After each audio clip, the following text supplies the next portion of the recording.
the greatest gift of all. Long ago, in a forest school called a Gurukul, lived two boys who were the best of friends. One was Krishna, a boy with beautiful blue skin and a bright peacock feather in his hair. The other was Sudama, a kind boy with a heart as pure as the morning dew.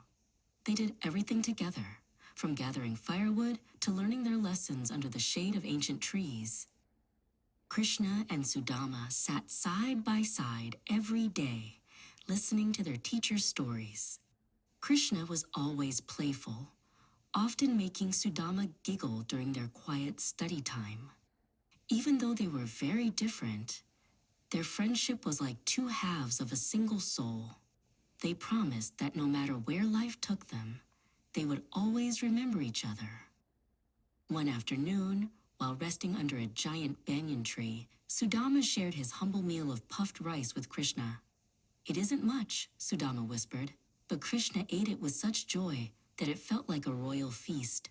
"Anything given with love is the sweetest thing in the world," Krishna said, his eyes sparkling with warmth.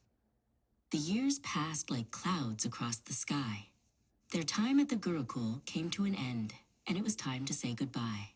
Krishna went away to become a great king in the golden city of Dwarka.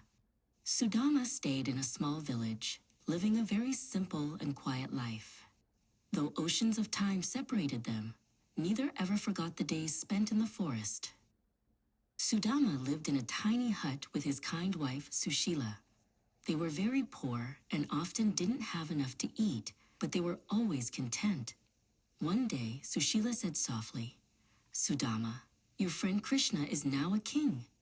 Why don't you visit him? Not for gold, but just to see the friend you love so much." Sudama hesitated. He had nothing to give a king. Sushila tied a handful of puffed rice into a small, ragged piece of cloth. "Give him this," she said. "He will remember." With the tiny bundle tucked into his waist, Sudama began the long walk to the magnificent city of Dwarka, wondering if a king would still care for a poor man. When Sudama reached the palace gates, the guards looked at his dusty clothes and bare feet. He felt very small in front of the towering golden walls. "I am a friend of Krishna," he said timidly. The guards were surprised, but they went to inform the king that a man named Sudama had arrived at the gate. As soon as Krishna heard the name Sudama, he didn't wait for his crown or his royal slippers.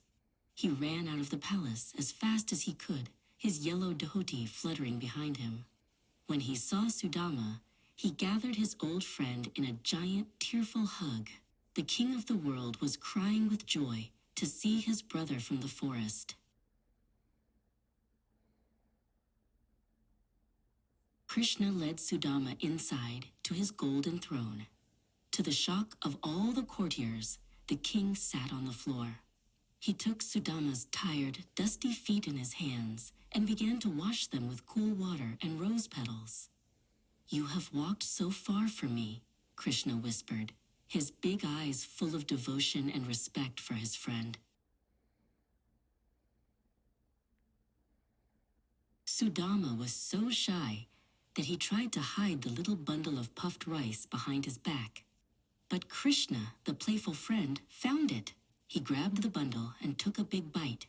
"Oh, Sudama," Krishna cried happily.